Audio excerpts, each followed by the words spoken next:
Guys, welcome back. It is your favorite Gimp with a Limp, and we're going to jump right back into our final video of Snapship Tactics. I'm going to finish out the game that we have going here. At least I think I'm going to finish it out. And then we'll do some final thoughts about the game itself. All right, so our last activation was our Wasp. We're going to the Falx. Falx has to set his evasion to 2, burn 6 power and energy, and then a little turn, little straight that he's got to get going, or long straight rather. He's got to go. I was thinking about this off camera, and I've got a way to get his missiles back up on this turn, which is kind of cool. And what I am doing is I am burning everything but that heat. So I'm getting the power off those cards, but I was able to get some of that heat off on the previous turn.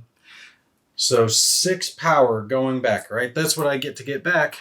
One of my missiles, my light missile pod, is still good to go. Is good to go now because I was able to get that energy off of it on the previous turn, or the heat off of it. But I'm going to use this medium exhaust again this turn because that will allow me to get these 2 heat off of the heavy missile rack and allow me to fire both sets of missiles. But you're thinking, Gimpy, well, you got to get facing him first. I got a plan for that as well. We're going to get this taken care of. Let me do his required movement. And I know, let's see, it's just, he's doing just a little bit of a turn because I want him to go over in this direction over me. So we're going to turn him here and then move him forward. And I'm going to go ahead and do the movements while I've got it out that he's doing. And I'll show you guys what I have him doing here in just a sec. And turn him just a little bit. And forward. And turn around. That's right. Get a little K-turn action going on. And that is because I am burning his Falx thruster. I'm using a lot of energy and a lot of heat to get that going, but that is fine. I've got the power to burn. But that does end up leaving me just enough power. I'm having to add a bunch of heat to him as well, but that's okay. I can do that. I get to activate both of his missile pods again and fire off the missiles again. So once again, we are placing 5 missiles onto our Wasp. I don't think he is long for this world with a stack of 5 missiles against him. So his best bet is probably just to try to put as much hurt as he can. Now, the problem with the Falx at this point is he has heat and power used up all across the board. He's used up every power cube he has, which is 8, plus another 6 heat spread across missiles and afterburners. So he's done a lot of cool stuff. He's been able to work really hard a couple of turns in a row. That exhaust was able to help cook down some of his heat. I spent 2 power to remove 4 heat over 2 turns. That works in my favor to help keep the ship cool so he can activate just a little bit more often. That was the only way I was able to actually get 2 missile salvos off back to back. But I'm not going to be able to do it anywhere near close on the next turn because so much power has been used, so much heat is on the ship. It's going to take me another turn after this. Let it cool down a little bit, burn some exhaust, get all that heat off, and get the energy charged back up for the next round. And again, that's something I like about this game is that it's the power and the heat management that really makes that big difference in the game. All right, but let's go ahead and activate our Wasp. Our Wasp is going to go ahead and do his usual stuff.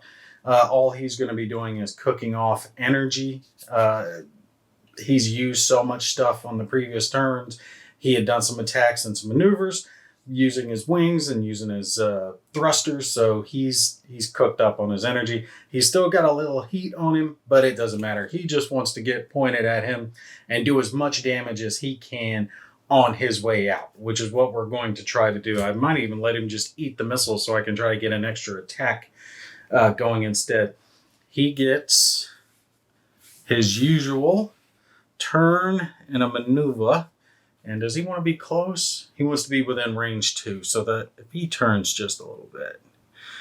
Let's see, I want him right about there. So that will do it. What range is he in? He is in, he's in range 1. I'm not going to be able to do, no, oh no. Damn. Okay. He can fire his ball turret, right, at him because he's at range 1 to 2, but he's in range 1 now, which means he can't do his heavy cannon. His heavy cannon being this one that I want him to fire because you have to be at least range 2 to get that attack off. All right, I'll tell you what, we're going to cheat it just a little bit. You guys forgive me, but I want him to go out in a blaze of glory. We're going to back him up just a touch. Look at that. He's at range 2. Perfect. He can do it. I know these missiles are going to take him out on this turn, so I'm letting him do it just because I want to use the weapon, because I haven't got to use this weapon just yet. And his special ability, allowing him to reduce the hit number by 1 with anything in the straight line. He's got him definitely in the straight line. And then using both of these weapons, he's going to cook in the power and use the most that he can. So he's using 6 energy. He's not even trying to take those missiles off. He's just putting out as much hurt as he possibly can.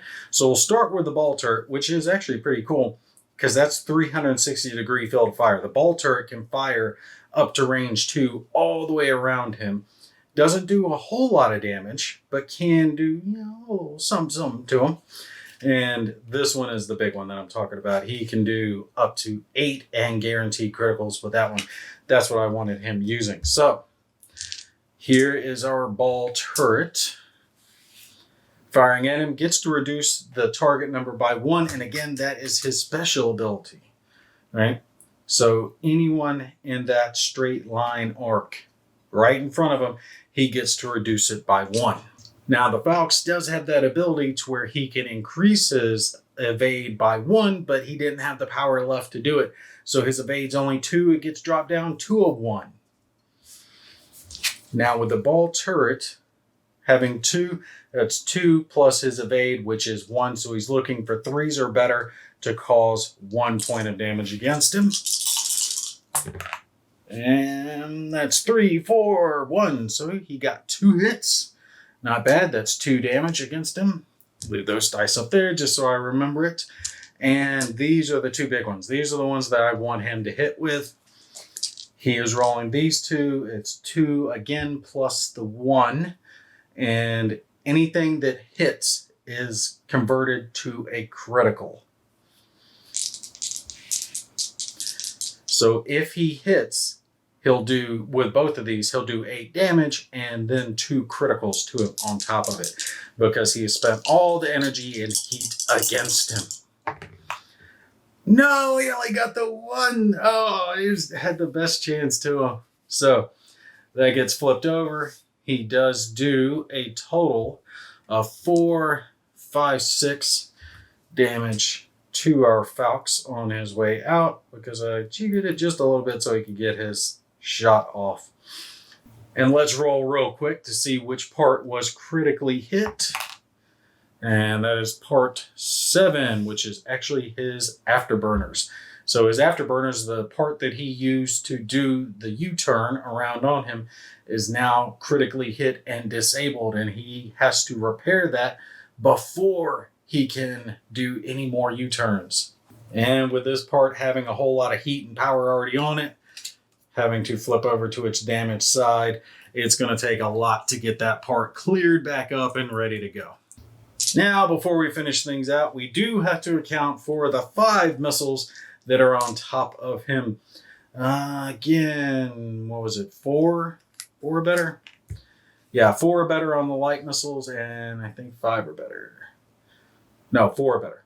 So 3 or better and 4 or better on the heavy missiles. So these are going to be 3 to hit, and those are going to be 4 to hit.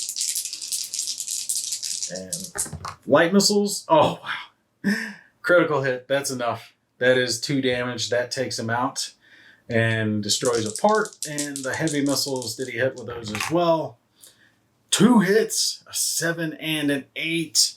So that is a further 10, 12 damage to the Wasp using the missiles. But to be fair, he did that little last strike against the Falcons without firing his ball turret at the missiles, because he could have targeted the missiles to try to take care of those. That would have kept him in the fight longer, but the missiles did take him out. God, I love missiles in this game. And depending on what expansions you get, there are other missiles besides just the 3 that come in the base game. Shipbreaker missiles, torpedoes, plasma torpedoes, things that do some just really brutal stuff. The missiles are just awesome. God, I love the missiles, because there's that back and forth, right? You got to get them in arc, you got to fire them, and you don't do anything with them yet. They get their turn. And then when they get their turn, they get a chance. Now they have to have something they can fire at it, right? And for him, that's this. It's his little ball turret, because it's actually on the ship. Every part you see is what you get. So he has that. He can try to target those missiles, but if he targets the missiles, he doesn't get to target the enemy. But it is nice to have that, to shoot those missiles off of there. And then the missiles still have to roll to hit. I really like that. That is it for our game. The Falcons was able to take out the Wasp. He got really lucky with that first set of missiles on the previous turn that really kind of changed the name of the game.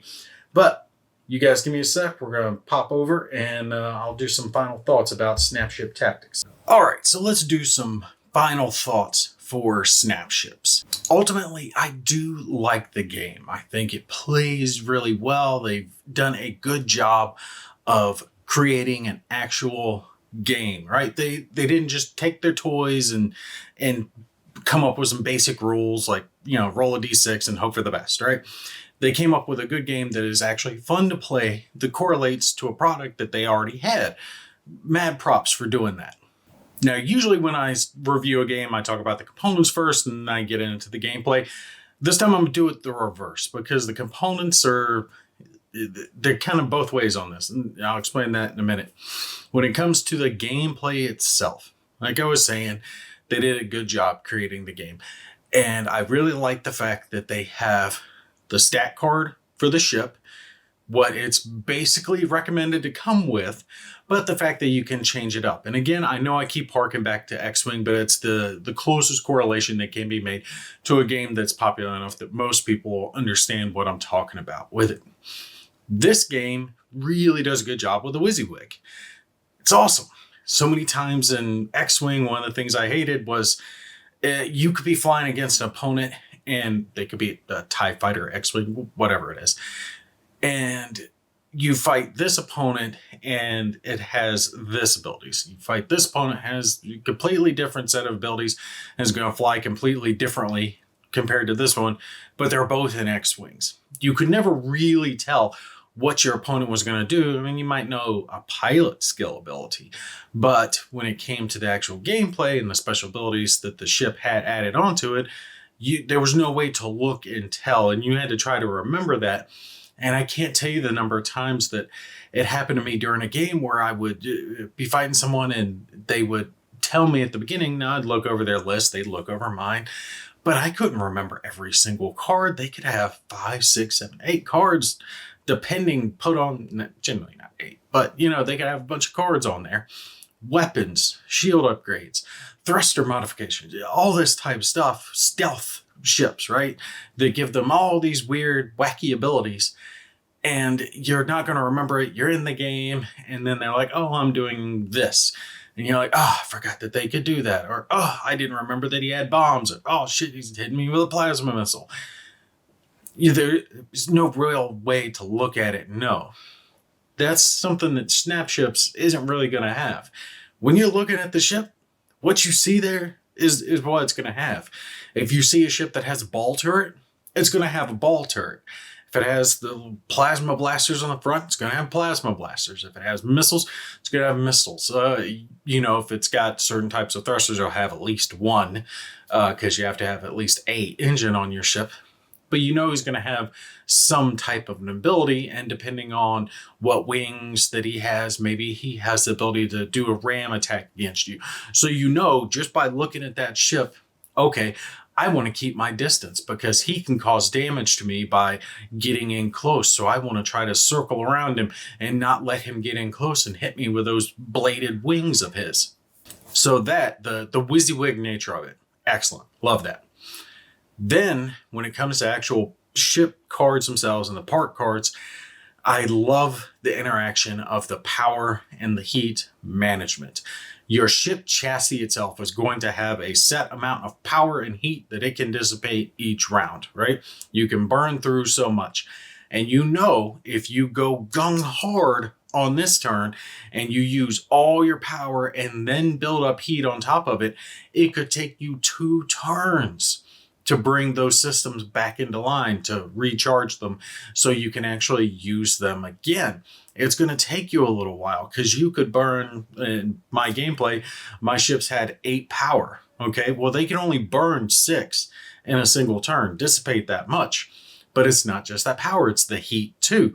So if you have 8 power spent and then you gain, 6, 7, 8, whatever heat on top of it, you are looking at least 2 turns, if not more, to burn through all of that you've built up in just a single turn's activation. It's not like X-Wing where whatever stuff you mount on your ship, generally speaking, you could use it each round unless it was limited supply like missiles. But if you had blasters, you could shoot your blasters every turn. Nothing's going to matter. You're going to roll those dice and you're going to hope for your hits. Here, using your blasters used your energy. And if you didn't have that cleared off in the next turn, you're not going to shoot again with them. You're going to have to wait to recharge the weapons and get them going again. And I think thematically this works so well, especially with the movement, like your thrusters. It takes a lot of power and heat. I think it's like 5 or 6 total to do one of those U-turn maneuvers. So you're getting extra forward movement or extra forward diagonal movement, whatever it is, a little slide, then you're turning around. You're doing a lot of activity with that ship, and then you're adding heat on top of that. So all of that one maneuver alone can cost you as much in power and heat cubes as you will dissipate in the next turn. So you can spend that 5, 6, whatever in one movement. That's not even counting anything else that you do. I love that. It makes it to where just in the game itself, you're not going to be busting these hardcore moves every single turn. You're going to have to take and think about it. You're going to have to plan ahead. Okay, well, if I do this maneuver now, I'm not going to have access to it on the next turn. So how am I going to move then? And then on top of that, like I said, you still have to manage those power systems when it comes to your weapons. So if you spend too much moving, you might not have enough left to even worry about firing your weapons. You have to balance all of that out, and it works so well in this game. And I especially love the I'm brain farting out, the exhaust. The exhaust that the Falcons had in that game that I played, because I was able to translate dissipating 1 power or using 1 power to dissipate 2 heat. And that was a net gain of 1 in my favor. And it worked out, especially in that game at the very last moment, where by having that ability, I was able to get off 2 missile strikes back to back. Now, it took everything that I had. I had to do it just right to be able to pull off those strikes, and I would not be able to do pretty much of anything on the following turns because I have to burn off all that heat and power usage that was on the ship. But it gave me the chance to really blast down an enemy because I played it smart. I love how that worked out, but I paid for it in the fact that the ship was brought down in the abilities that it had. It was nowhere near as capable for a turn or two because it had overworked all of its systems. So with that, you're really incentivized to get multiple expansions to this game, because by buying a ship, your ship has certain parts that are going to come with it, those basic parts. And if you want to have different parts to exchange with it, you're going to have another ship, right? Another pack that has different parts, give you the ability to kind of switch things around. That I would say it's a drawback, but it's not really a drawback because it's no different than any other game. Like, again, X-Wing, you would have the base box that would come with some stuff that goes along with those ships. But if you wanted more ships and more part cards and more things to choose from, you have to expand out and buy, more of them. And I gotta say, for the size and the cost and the everything that you're getting, it's really not cost prohibitive. You can buy the ships individually on Amazon and you can get them as low as like $10. But then you're only buying the ship itself. If you want the part cards themselves, you do have to get those directly from the manufacturer. But remember, the game is new. I expect some of this stuff to become more readily available now that the game has landed from its Kickstarter launch and all the people are starting to get it. So I expect some of this stuff to start showing up at least on Amazon and eBay, and then local game stores, depending on which ones will stock this type of stuff. So that's the basics of gameplay. Now, I haven't covered everything. There is other stuff that's going on where you have multiple different types of debris in there that I like, that add soft cover or hard cover. They give you extra movements. They allow you to dissipate energy or heat. If you fly through something like an ice cloud, that's really cool. I like the inclusion of those items. The components. I want to touch on this because this is where like I said, it kind of hits it both directions. And it's good and it's bad. And that comes down to the ships. And I really think that the ships are going to be your either, oh my God, I want this game, or oh my God, I hate this game. The putting them together and their size. That's the big deal. Some people are not going to want to put these things together. Some people are going to look at them and think they're too childlike, they're kids' toys, and not be into it for those reasons. That's your call. Whatever, floats your boat. If that's how you feel, more power to you. I really think that it is going to hit some people, the size of these ships, because you can easily play a game of X-Wing with 8 ships on each side, even if you were 2 swarms going at each other on a 3x3 gaming mat. And you got enough room to do it. It'd be tight because there'd be a lot of ships on there. But you could do that and actually maneuver. You couldn't even come close. Having 2 ships on each side here would be tight, very tight. In a way, it feels like you were zoomed in really close. So think of it, what level of scope that you're looking at. A game like Star Wars Armada, where you're at the capital ship level. So the fighters are tiny, right? And then you go to like X-Wing and you zoom in and you're kind of focused on the fighters, but you still have some bigger ships. You can have epic ships that are in that game that are taking part, like the Gazante or that freighter from the very first Star Wars movie. You can have that thing in there and it could actually fit on the board. This game feels like it's zoomed in closer than that X-Wing scale. So you're even closer into the ships and focused on a smaller section of space where the dogfight is happening. And that all has to do with the size of the ships. And I really don't see a way for them not to have the ships that big, because the ships are put together in this, their cubes are these specific Lego type pieces, except they're not Legos. And oh my God, they fit together so much better than Legos ever would. I would never imagine trying to play a game like this with Lego pieces, but the proprietary blocks that they use on these things snap together so well that you do not worry at all about the ship falling apart when you're playing the game. They're really in there snug. And the ships themselves actually ship with a specific plastic tool that you would use to separate those blocks out if you needed to, because they're not the easiest thing to pull apart, which honestly I like, because if they were easy to pull apart, the ships could fall apart when you were flying them. I've shaken these around. I've shown you guys. They hold together so well. So that's good. But being so close in like we are, it makes bigger games problematic. The most you can really have on a 3x3 table is 2-on-2. That's about the best you can hope for. If you're trying to have any more ships on the board than that, you're going to really cramp it so much.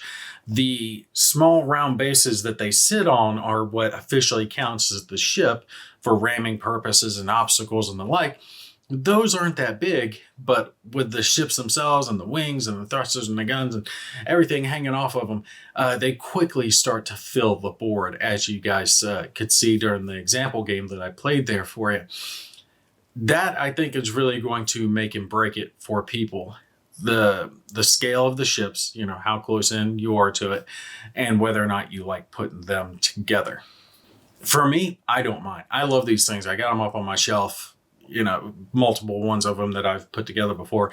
I think they look really cool. I even love the little plastic pieces, like the little G.I. Joe pieces. They're spring loaded. You can put the little plastic piece in there, pew, you know, shoot them off. A lot of these have that. They're special quantum weapons, and they have neon glow, a green glow, or orange glow to it. It's supposed to be some ship killer, super weapon, whatever it is. Most of those don't come into play with the ships, but a few of them did, like the ship killer missile. I really like that. So ultimately, besides all of the gameplay aspects that I've talked about, there are plenty of games out there that you can play that are going to be similar in thematic stature, right? Whether it's airships or naval S ships, sci-fi naval ships, or you're playing X-Wing Armada, you're playing X-Wing itself. There's lots of dogfighty-esque, ship-esque, whatever it is, types of games out there. This offers you something new. And I really think for this game itself, you need to look at the ships. If you're excited about being able to put these together and WYSIWYG them and have the ship parts actually be what it is that you're using in game, then yes, this is a game for you. If that sounds tedious to you and you think the ships are too big and you don't like the look of them, then no, you want to skip this and you want to move on to something else and just leave this one behind. I will put on there, though, that the gameplay behind this is not just superfluous. It's not just an add-on to get you to buy the ships themselves. They actually did come up with a really good game, and I hadn't mentioned previously, it does have a solitaire system. I mentioned that at the beginning of the playthrough series. I wanted to do it heads up so I could show you guys playing it heads up, but there is a actual dedicated solitaire system, and there's a set of cards for each one of the ships that you get. So if you get a card pack for the ships, it'll have its chassis card that shows its parts, but then you also get the AI cards. And there are multiples of those that you will shuffle through as you activate them. So this turn it'll do card 1, next turn card 2, or whatever that you shuffled on there. And that way you don't have to worry about doing power or heat management or anything like that with the AI ships. They just have a set of orders that they take care of. So it is nice that it does have that solitaire system. All right, that is going to be for me. I will say that at the end of the day, I like Snap Ships. It's a fun one. It's one that I would put back on my table and play again. And actually, I think it'd be fun to play with my kids because they can pick out the little parts that they want to put on their ships and come up with their own little configurations. And it gives them the chance to play with toys, but then also play a game with daddy as well. So I think I'm going to have a little bit of fun with this one with the kids. Anyway, that's going to be it for me. You guys take care. I'll catch you in the next one.